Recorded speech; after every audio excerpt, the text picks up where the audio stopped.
Hello everyone, I am Dr. Donald Ozello of Championship Chiropractic in Las Vegas, Nevada. Welcome to today's episode of Dr. Ozello Sports Medicine Report.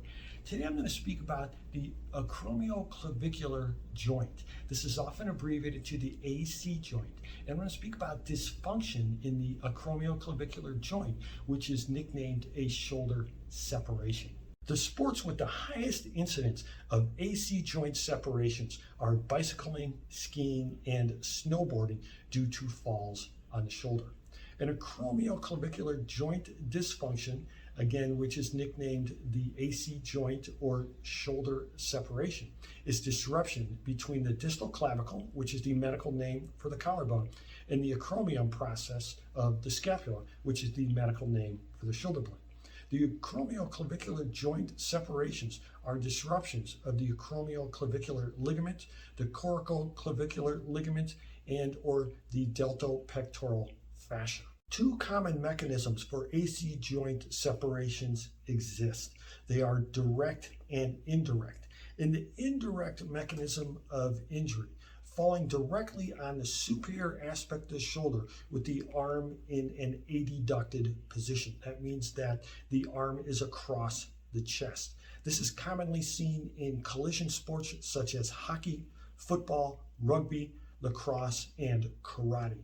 And the indirect mechanism of injury is when a person falls on an outstretched hand. This force drives the humeral head superiorly into the acromion process of the scapula. Adults in their 20s suffer 43% of AC joint injuries. Men are more common than women by a ratio of 5-to-1. The acromioclavicular joint injuries account for more than 40% of all shoulder injuries.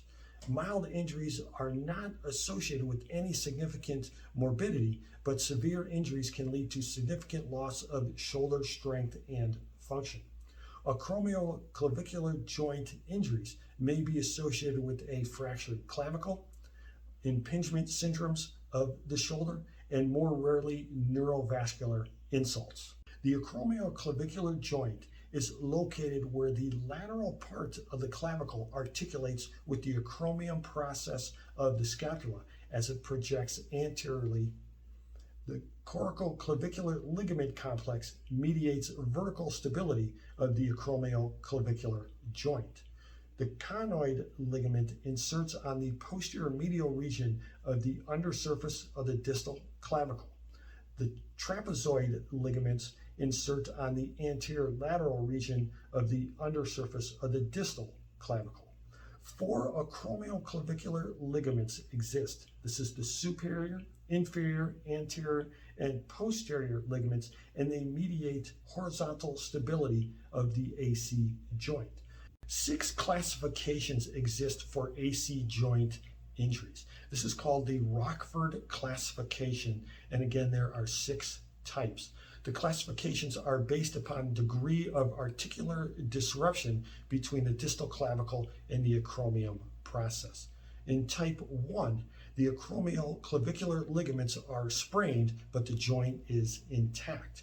Type 2, the acromioclavicular ligaments are torn, but the coracoclavicular ligaments are intact. Type 2 is the most common type. Type 3 is the acromioclavicular ligaments and the coracoclavicular ligaments are torn. Type 4, there's complete dislocation with posterior displacement of the distal clavicle into or through the fascia of the trapezius muscle. Type 5 is a greater degree of soft tissue damage than type 4. And then type 6 injuries are inferior acromioclavicular joint dislocations into a subacromial or subcoracoid position. The symptoms of an acromioclavicular ligament dysfunction, which again is nicknamed a shoulder separation, include swelling or disformity of the joint, tenderness located at the acromioclavicular joint, possible pain radiating into the neck or shoulder, which is often worse with movement or when trying to sleep on the injured side. The lateral clavicle is superior when compared to the uninjured side. Shoulder range of motion is usually reduced in all planes due to pain. The piano key sign may be present. The piano key sign is when there's elevation of the clavicle that rebounds after being pressed inferiorly. So if you put pressure on the clavicle and push it downwards and it bounces right back up, that is what is called the piano key sign, and that may be present during a shoulder separation. Also, imaging may be needed. X-rays should be taken to confirm diagnosis and rule out a clavicle fracture or a sternoclavicular joint injury. Disclaimer alert. Please see a medical professional if you have injured your AC joint. Again, the AC joint is the nickname for the acromioclavicular joint. Do not hesitate. Do not think that the symptoms will go away. Please see a medical professional to get an evaluation, to get a diagnosis and a treatment plan. Watching this video does not take the place of seeing a medical professional. You may need imaging, just like I spoke about before, and that will help to confirm the diagnosis of a shoulder separation. When you are performing any type of exercise, please always remember to work through a symptom-free range of motion, even if that motion is tiny. Never perform an exercise that elicits or intensifies symptoms. If an exercise elicits or intensifies symptoms, please stop immediately and find a viable substitute. Begin all of your exercise programs at your current health, fitness, and strength levels. Do not start your program at what you used to be able to do or what you could do before you were injured, and always increase the intensity of your training and the volume of your training in small, gradual, calculated increments. Speaking about treatment for an acromioclavicular joint separation, conservative strategies involving wearing a sling and performing a progressive rehabilitation program have demonstrated minimal dysfunction and minimal evidence for degeneration long term. During the acute phase, when you first have the injury, the objective is to control the pain and swelling. Early immobilization by wearing a sling to resist painful ranges of motion.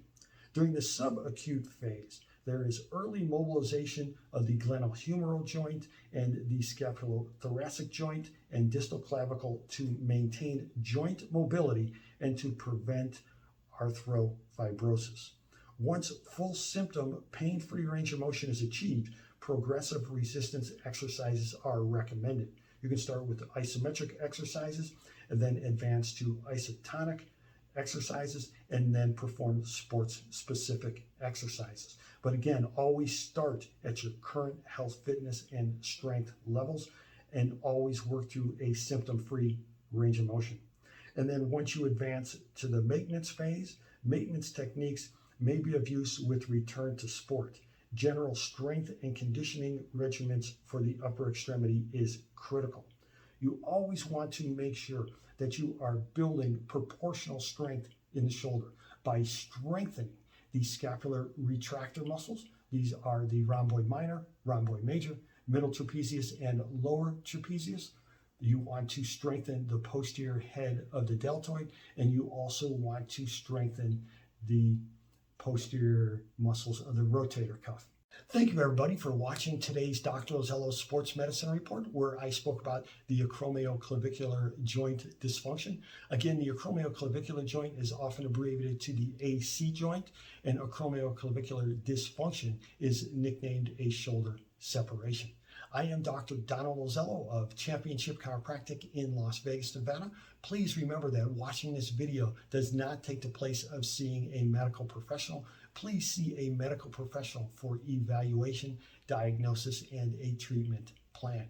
You can see a doctor of chiropractic like myself, or you can see another type of medical professional. I am Dr. Donald Ozello of Championship Chiropractic in Las Vegas, Nevada. Thank you for watching today's video.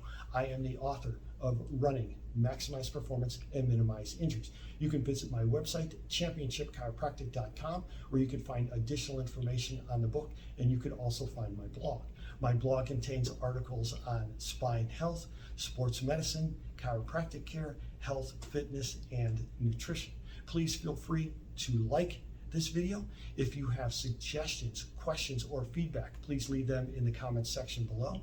Please subscribe to my YouTube page, and always remember to train hard, but train smart. Get adequate rest between your training sessions. Utilize nutritional and supplementation strategies that work for you. Do everything you can to prevent injuries. Do everything you can to rehabilitate your injuries and accomplish your goals.